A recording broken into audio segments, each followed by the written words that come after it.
Today I have my cousin Andrea Verkic Pranic, from New York here to make a video because I love her so much. She's my idol, and she became from refugee to executive director in Morgan Stanley. Andrea, thanks for your time. Thanks. Thank you so much. I'm so honored to have this interview with you. When you approached me, I just felt so humbled because you're so kind to always say such positive words of encouragement for me, but I'm so inspired by you. So I'm a huge fan of yours and so proud of everything you've accomplished. So it's such a treat to be here with you. Thank you so much. Now I'm red. Yeah. You can see it. I see the skyline. It's so great. It's New York. Yeah, you're right now. Yes, Manhattan. Yes.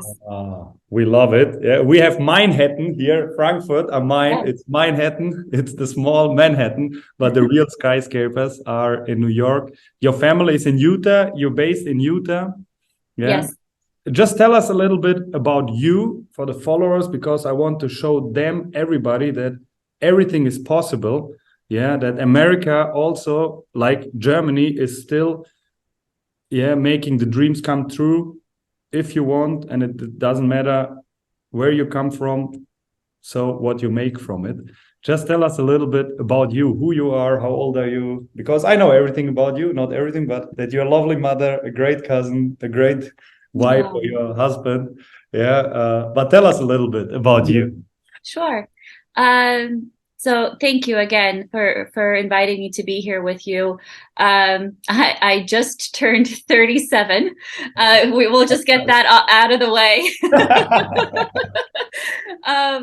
And I'm having a lot of kind of thoughts lately about what I want to accomplish in the remaining of my 30s before I hit the next decade. So, but just to that end, before we kind of started the interview, we were chatting a little bit, and you mentioned about refugees, and I'll be perfectly honest.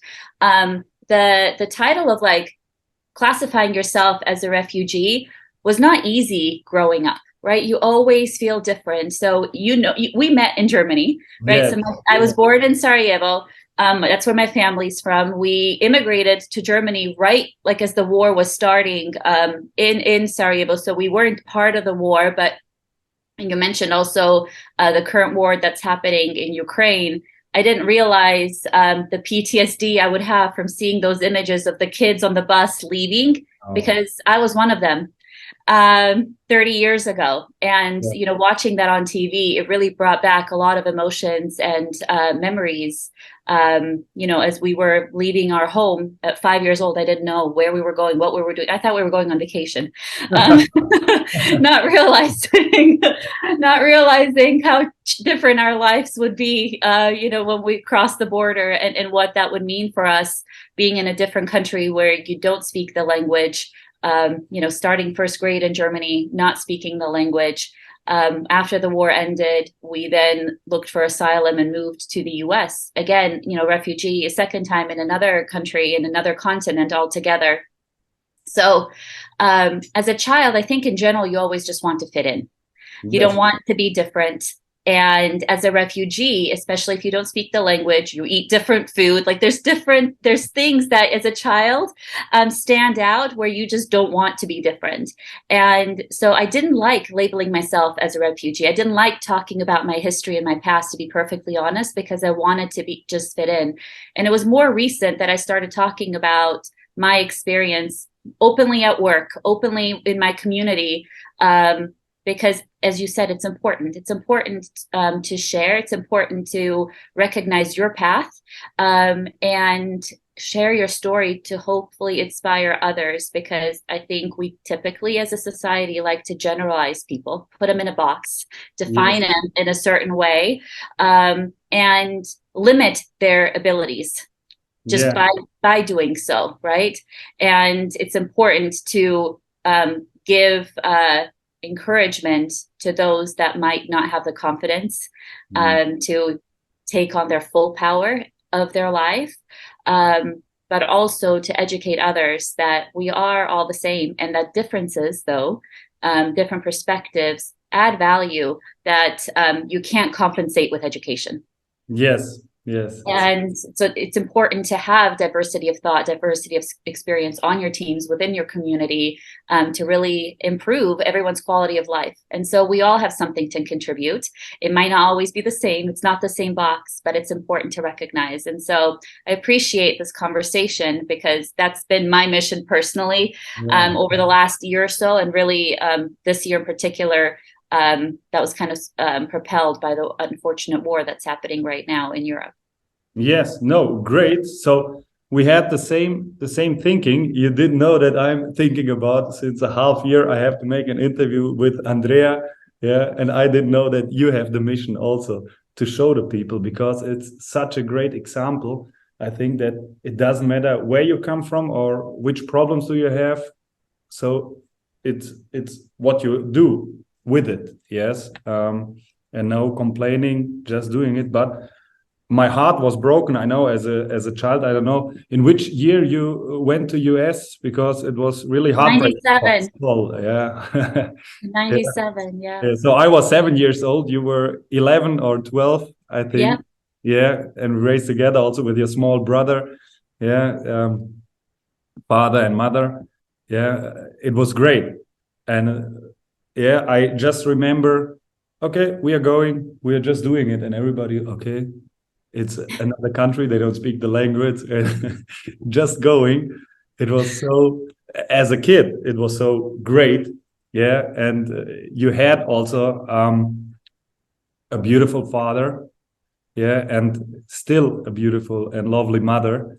Yeah, do you want to tell us something about him, how he went there, what he did, or Yeah, you don't? I mean, I'm getting choked up, because you know how much my father means to me, and to us.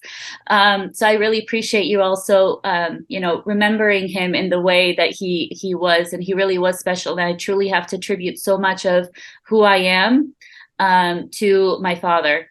And reflecting back now, being a mother, having 2 children of my own, to think about what he had done 2 times over. Leaving everything behind that he had created. He was successful in his home country.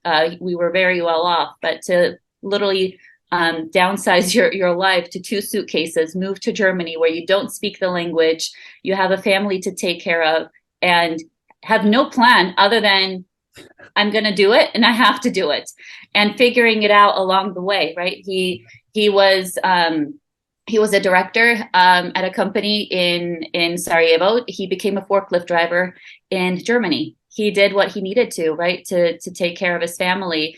I remember as a kid, Shelna, you remember those? Yeah. I don't know if you remember them. He would bring them home for like overtime and extra money. And I remember like sitting on the floor helping him, right, as a kid, putting that together.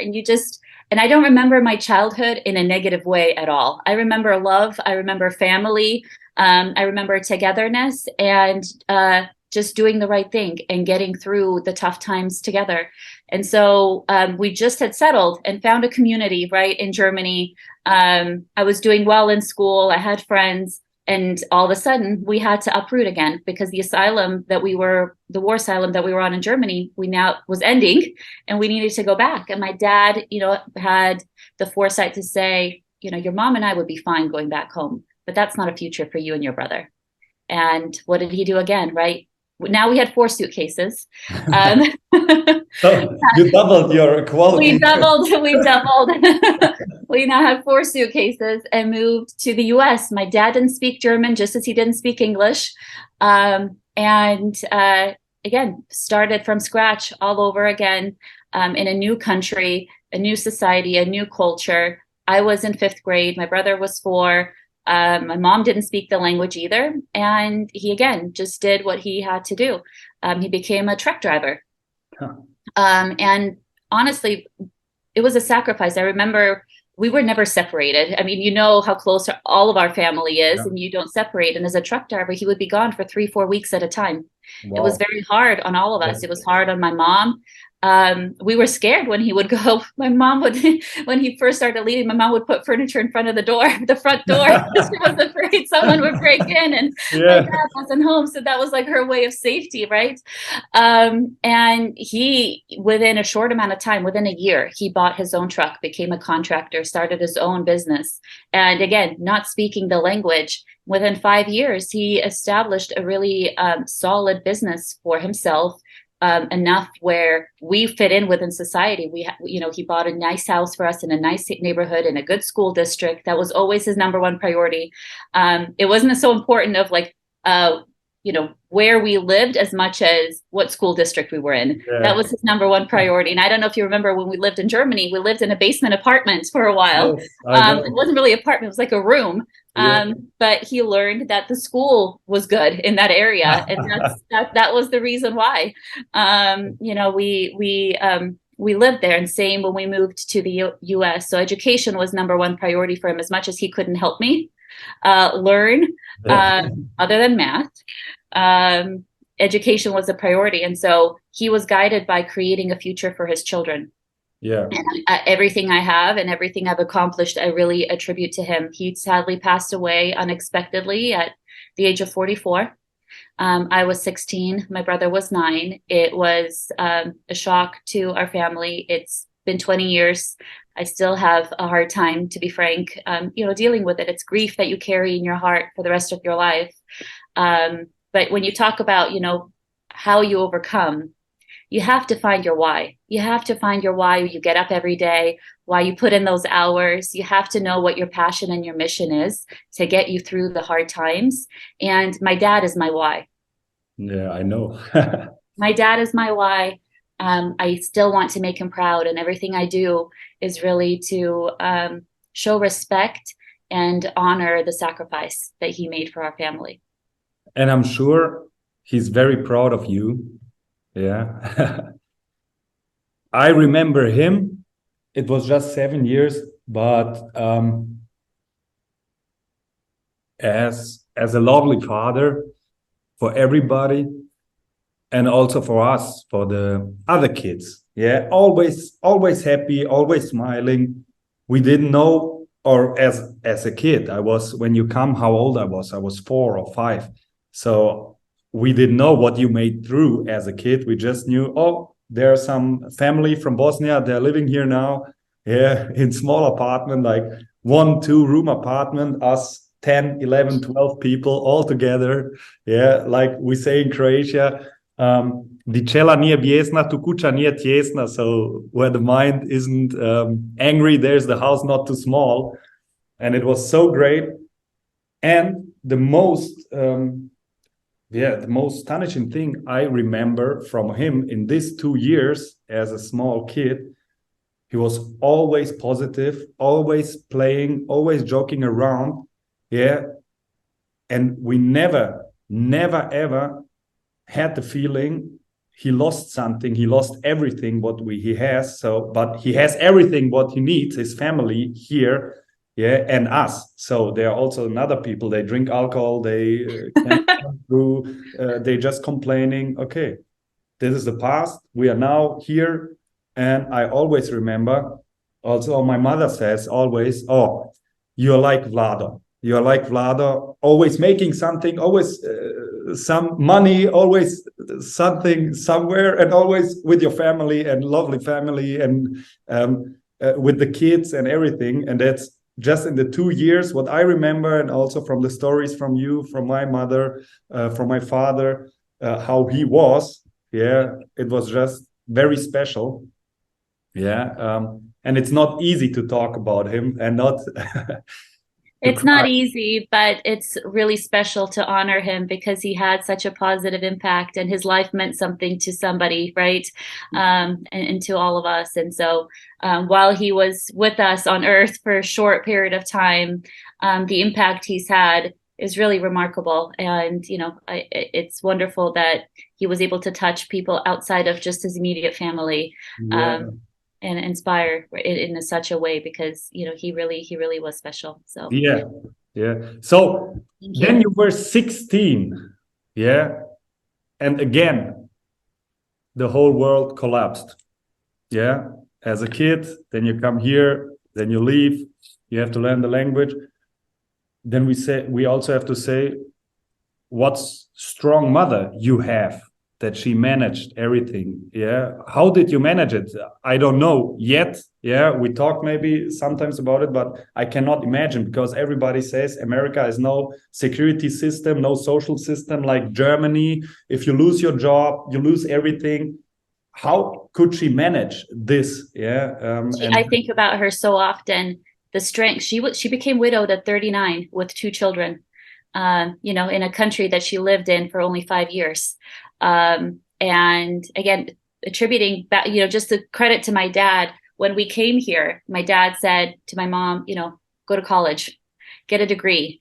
I want you to have a stable job, something to fall back on, because as you know, a lot of refugees, and this is not a negative in any means, but you do what you need to. So we know a lot of refugees, work in hotels or work in the service industry or something, And so my dad always said, if something happens to me, you can't take care of yourself in that way. You can't take care of your kids.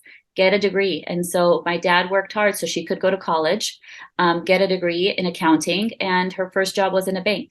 And so she worked in a bank while she was here, in the US. While my dad was working, when he passed away, she took over his business, because that was really truly the main source of income for us to be able to survive. And, people can be negative.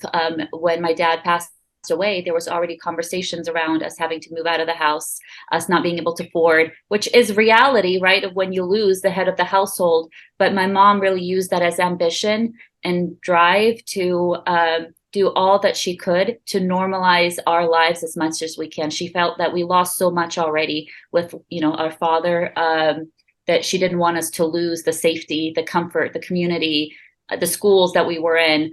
And so she worked really hard to take on a trucking business. She was the only woman in the trucking company. And you can imagine it is not an easy job. She would get calls in the middle of the night, trucks broke down, here's an issue. It was all on her, and she did it. She learned it on her own.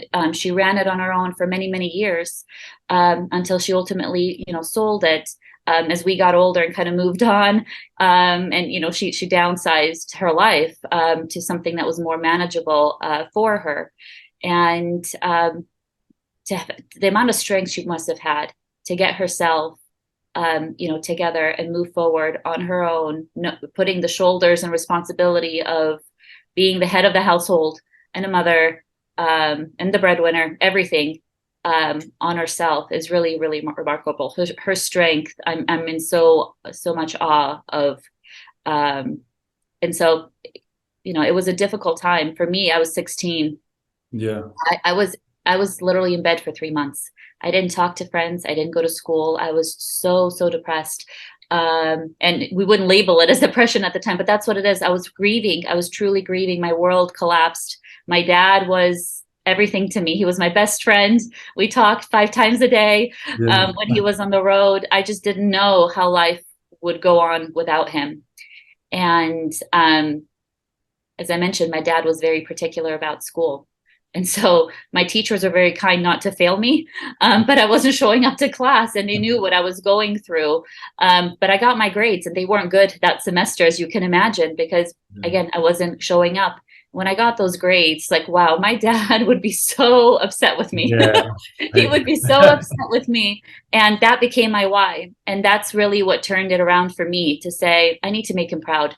He sees I still believe he's with me, and he sees what I'm doing. And this is not his daughter. This is not what he would want his daughter to be like or do. And that turned things around for me. And I focused right back at school again. I finished 2 years of college while I was in high school. 2 years while you were in high school? Yeah. You finished? Oh my God. And so I got my 4-year degree at the time I was 20. And so I got my first job. You just go into a zone of drive and ambition. You do what's necessary. I needed to be able to help my mom as well, right? I had a little brother. It was just the 3 of us to get through. So you did what you needed to. And frankly, I had to grow up really quickly. When I talk to my friends my age, right, they talk about high school, going out with friends, partying. High school and college years are your fun years, right? Yeah. That wasn't the case for me. I worked full time as well while I was in school. And so, I had classes from 7 to 3. I worked from 4 to midnight, and the same thing again, every day. But that's what was necessary. You get through it. You know what your why is, what your passion is. And that's why it's so important to know that and to reflect on it when times are hard, because that's what will get you through. Yeah. Wow. It's so great. Hey.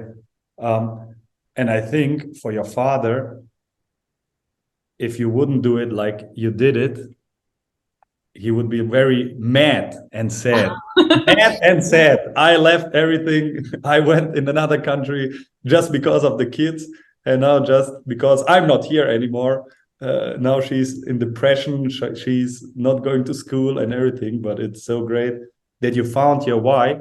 I know people that are 40, 50 years and they still don't have their why. Yeah. And the drive.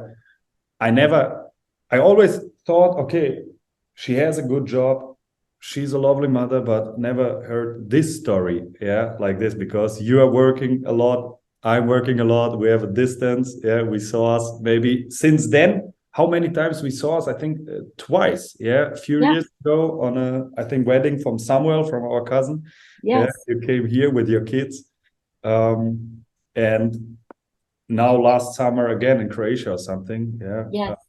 And just, hey, I heard the stories and everything, but not like this, like you now told me. So I think it's a motivation for us, for me as a father, always, yeah, to be a role model for the kids and to raise the kids then also like this, yeah, to believe in yourself and making everything what's necessary, like you told us. Yeah, and our kids, they are blessed, your kids and our kids, they are raising up in no war, in great schools, yeah, with parents, they are at home, they have everything, yeah. So it's always good to remember where you come from. It's so great. Did I understand it right? I don't know if I understood it right or not. Did George W. Bush mentioned you or shake your hand or something? I heard something like this, but I'm not sure. My mother told me something like this 10 years ago, but I'm not sure. No, right? I think what she's probably referring to is I received an award from the National Honor Society for being a good student. And it is an award, a President's Award. So students across the nation are recognized for their education and, in their contributions. And so I was one of them. And so there's a book that kids get that are recognized, and my name was in it. So it meant a lot to my mom. There was a lot of kind of buzz in the family about it, but to me, I'm like, I'm just going to school. I'm just, I'm just doing what I have to do. I'm just doing what I have to do. So it was funny. But it's sweet when others celebrate your success. Yeah, everybody's proud of you. Yeah, but we just see the things we see on Instagram or something. Yeah, we lovely mother and everything, but not the story behind. Yeah. And where are you with 37? Yeah, to become what, a managing director or what? Executive Director at Morgan Stanley with 37 years with 2 kids. Yeah, 2 lovely boys. Yeah, wow. Yeah, how you made it there? How many hours you work? Do you sleep? I heard now when you were in school you didn't sleep a lot. Yeah, but so you're used to it. Yeah, I don't know how many hours you sleep. How you manage it? How you made it until there? How. Like you said, you just do, right? Whatever your circumstances, you just get through it. You know what it is. You pick yourself up and you take a day at a time. So I graduated, as I mentioned, when I was 20. And so I got my first job right away out of college. Same company I've been with for 15, 16, 17 years now. And I started as an analyst, right? And very early on, I was always eager to learn more. And I think that's how you separate yourself. When you keep wanting to learn more, you want to be the best at what you're doing. And I wasn't necessarily competing with others. And I would hope that other, my colleagues would say the same, that I wasn't like competitive, like, nudging elbows to get my way in. I was always just very focused on myself, of challenging myself, growing myself, contributing to the team in ways that I could, helping others, and it gets noticed. You look at processes, you ask, well, why is this happening this way? Could it be better? You make a recommendation. They think it's a great idea. You spend the extra hours late at night implementing it. And so you recognize that it's a career. It's not a job. There's a difference. There's a distinct difference. And again, everybody's why is different. Some people don't want to have a career. They're happy with the 9 to 5, having a job to have an income. And then they have other priorities. Their why might be at home. Their why might be, some hobby that they do. And so they work to be able to do their hobby. But for me, I'm passionate about my career, and I always have been. And for me, it's the drive. Like you said, it's the hard work. It's pushing through things. It's learning and stretching and growing. And I've never been one to chase a title. I've always wanted to just grow and to feel that I'm, putting myself in uncomfortable positions and learning and growing from them. And so through that, I was able to create a successful career, by whoever would define that as successful. I've had tremendous opportunities that I'm so grateful for, but you have to put in the time, you have to put in the hours. There's been times when I worked 110, 20 hours a week. Like others in a whole month. But you recognize those are seasons. You have to reprioritize on an ongoing basis. Being a mother, I've heard everything in the spectrum of, like you say, why are you not home with your kids? Why are your kids in a childcare? Why do you care so much about your career? Shouldn't your children be a priority? You hear all these things, especially as a woman. People don't expect women to be in these positions. Typically, especially in the finance industry, historically, it's been a male-dominated industry. And I don't mean to make this a gender thing, but it's the reality of, the history and the facts. And so to find success in that industry, it's important that you still balance what's important to you. And my children are my number one priority. Just because I'm working doesn't mean, and the hours that I'm working doesn't mean that I don't care about my children. But my why and my passion and my life might be different from other people's priorities. And we just need to understand that we are different. We have different whys, different reasons, different passions, and to respect and support each other through that. I have an amazing husband who understands and supports me. Being Eastern European, it is not very common to have like the roles kind of a little reversed, to be honest. And I've had those comments as well within the family. It's like, how does your husband deal with you being successful? How does and people mean well. They don't mean to say a negative thing, but it's not custom to what they've experienced, right? In their generation, so to say. In their world, in their thinking, yes. It's not normal. But my husband always knew this about me. He knew me since I was, 15, 16 years old. And he knew I was always driven and ambitious. And I had these goals, and I was always communicative about my goals, and he was happy for me, and he's so proud of my drive. And he always says, like, I don't know how you do what you do. I've never heard you complain, like but it's wonderful to have someone who recognizes that in you and wants to support that. So we are a team. Great. When I have long hours at work, he picks things up at home.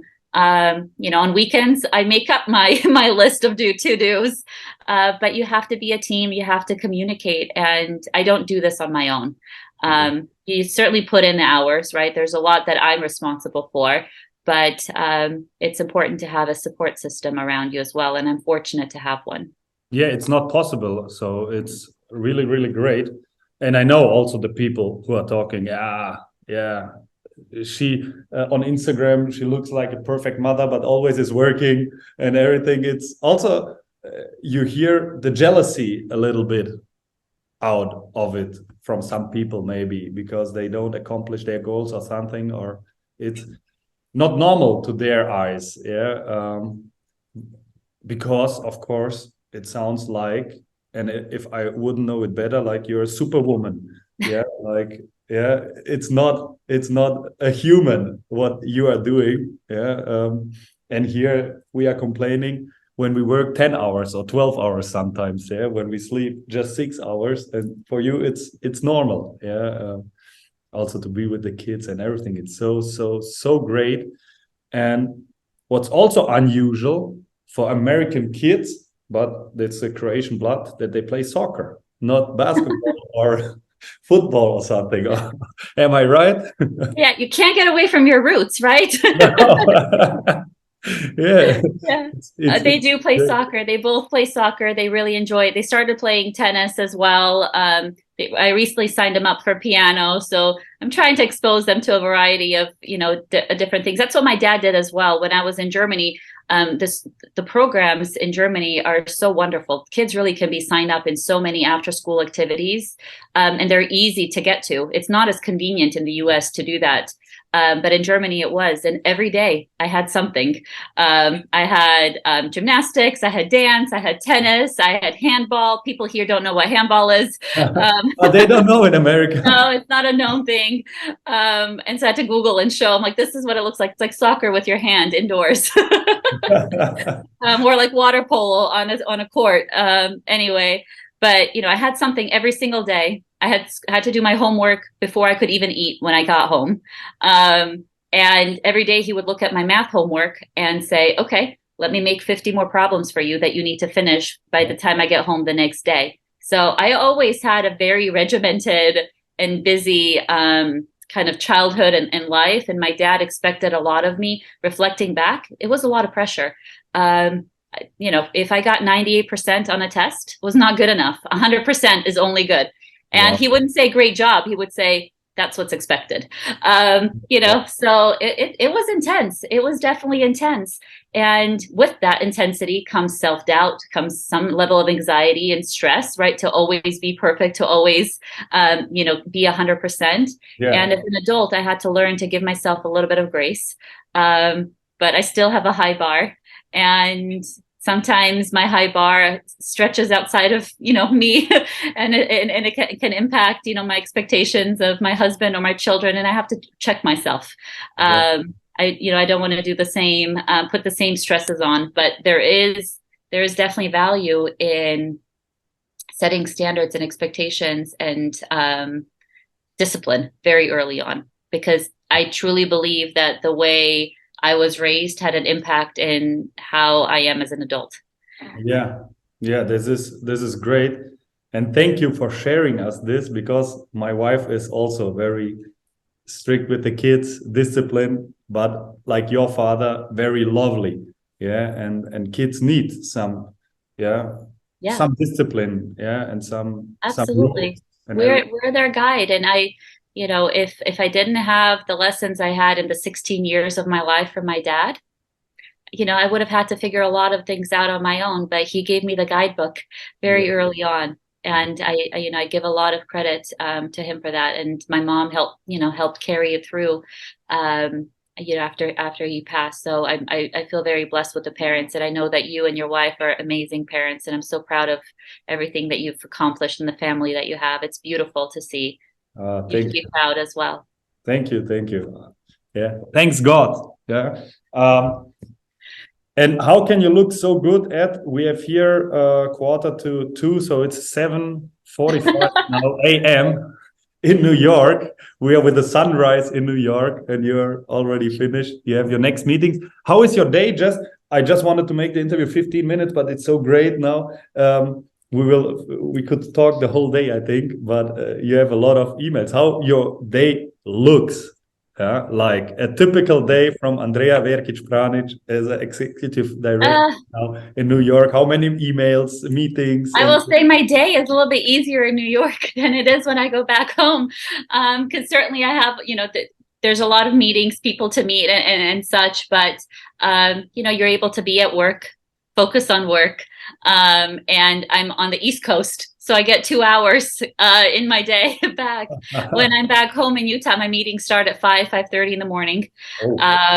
And so the day starts very early on. Now with the flex environment, we all have to figure out how things work, right? And how we can adjust with the times. Certainly the pandemic created new habits and new standards and new expectations and new flexibility. And so I will typically start my day at home. I will start my day with, up by 4, get ready for work, be available for my meetings at, from 5:30.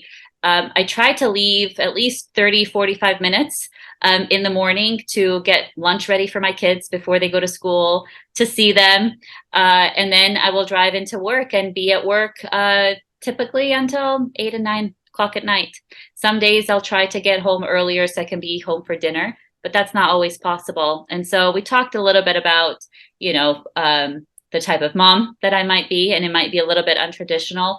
I will say that I think most parents have a sense of responsibility. And I think in particularly moms, they put so much pressure and stress on themselves. I do as well. And I'm always guided by guilt, the mom guilt. Oh. You work too much, you're not here enough,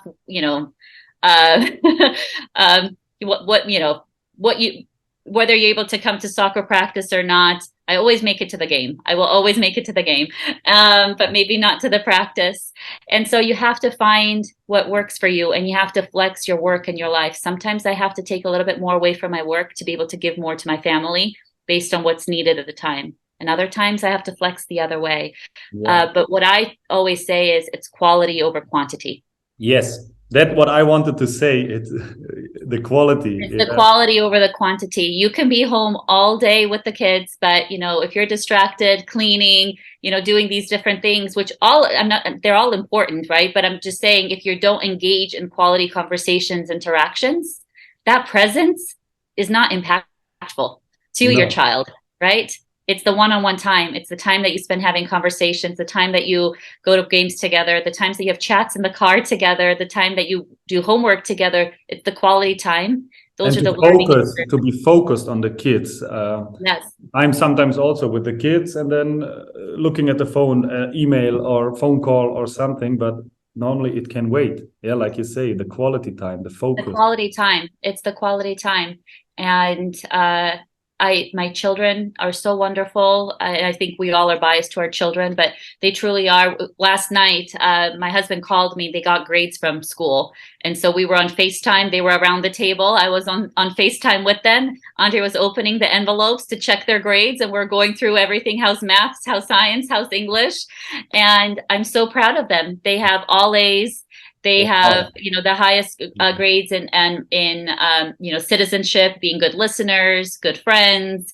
So it was a great evening last night, going through that with them. And I think children adjust just as I adjusted to the environment. They have a much more normal life than I would say I had, in comparison. But I didn't feel that my life was unnormal. We adjust to our circumstances, and I hope that they can be proud of their mom as they're adults, and sure. The sacrifices I've made for them to have the life that they have. And, I do hope that they'll be proud. I'm proud of them, and I try to make them proud as well. Yeah, I think you can be proud, and they are very, very proud. And I can understand more and more that if there is someone, I think there are a lot of people who are jealous. Especially women, but I think you don't care, because you can't be distracted. You can't be distracted by that. You have your life, you have your purpose, and you have to understand that that's their perspective, respect it, because the way they choose to live their life is also their choice, and you have to be respectful for that. If they don't understand yours, you don't have to explain it. And it's not that I don't care. I mean, I would want people to, I care about people's opinions and feelings, but I can't let that distract what's right for me and my family. Yeah, that's why. And you're making a great job. Of course, we are always with guilt. Of course, we can always do something even better. We can improve ourselves. Yeah, but we're making our best. I think the kids recognize it. Yeah, and I feel also guilty, but I'm just a dad. For that, it's normal. To go in the morning to work and say in the morning good night until the next day. My son always asks, and my daughter, will we see us today? No. Okay, good night. Yeah, in the morning at 6 o'clock in the morning, good night. Yeah, but I know now why we have such a connection, not just with your father, with you. It's very special, yeah, because I think we are the only persons in our family who wake up at 4 o'clock in the morning, 4 a.m. Everybody here in Germany says I'm crazy, but I say, you don't know my cousin Andrea. She's crazy. There's somebody even more crazy.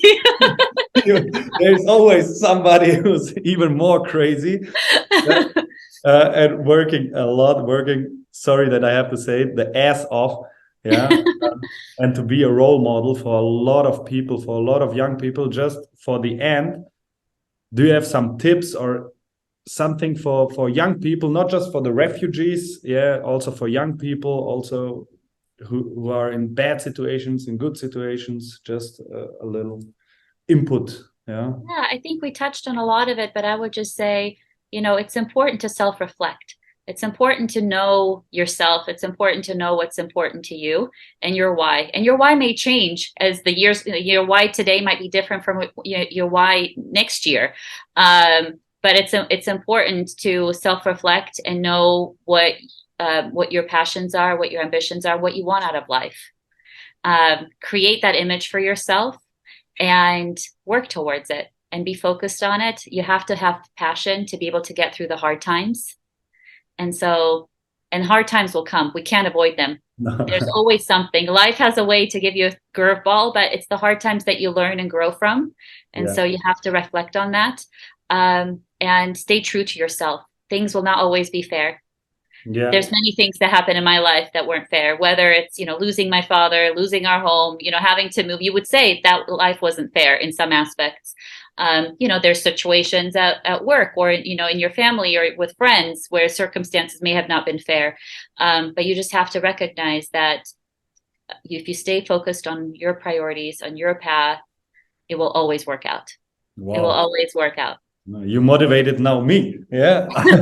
I have now some viewings. Yeah, I'm really motivated. Thank you very much for your time and for your sharing also your past and also the emotions, yeah, from the inside. It's so great. Yeah, I wish you a blessed day, a great day. Now the weekend is coming. Yeah, I don't know if you're at home for the weekend. I'm going into the office now for a little bit, and then I fly home at 4 o'clock tonight. So I'll be home in time for bedtime at 8 o'clock. I'm looking forward to seeing my kids. I'm going to try to see if I can sneak out for a little bit to go to the Lego store and get them some Legos. And then having quality time on the weekend. Yes. Oh, great. Thank you so much. And always remember, everybody out there, if she can do it, you can do it. Everybody can do it. Everybody can do it. Everybody can do it. It starts here. And of course, not just here, then also the work. Here too. The heart, yes. And overcoming. In the Bible, there are such a lot of parts that they say you have to overcome. You have to overcome. Yeah. It's those times that really change your path. Yes. Right? Yes. It can set you back or move you forward, and you have to push through. And you have to push through. And sometimes, again, knowing your passion, knowing your purpose is what's going to help you get through that. Oh, great. Thank you very much, Andrea. Thank you so much. This was so fun. And we could chat all day. We need to do this more often, not just for this. Yeah, also on weekends. We can chat on weekend with the kids and with Andre, also with Sandra. We need to do that. Great. It's wonderful. Yeah, to have you. Yeah, because also in these times, like today, I'm so happy to live in this time. We can see us, we can chat by video, like you're here in front of me. So we have to do it and not just waiting for the next summer when you come to Europe or summer after, or when we come to you. Yeah, and we will come to have. I cannot wait. I just whenever we chat, I'm like, okay, how soon can this happen? And when I heard like maybe you'll be visiting next Easter, I'm like, okay, we need to make plans because having on the same continent will mean the world. Yeah, that would be great. It's a goal. Yeah, but also to have the winter in Utah. I saw your pictures and everything. Here in Frankfurt, we don't have snow, and if there is snow, the next day it's gone, yeah, but in Utah, in Salt Lake City, you It's have. magical. Yeah. Yes, I can't wait. I'm so excited to have you, your beautiful family. Thank you again for the opportunity. And Thank Marco, you are so special. You really, really are so special. I'm so proud of you. Keep doing you. I know that you have headwinds around you. I know that there's challenges. I know that you don't always have the support system maybe that you would want, but you keep pushing through, and I couldn't be more proud. Thank you. I'm also proud on you. Thank you. Have a nice day. Bless you. Bless you. Bye. Have a great day. Bye See you bye. soon.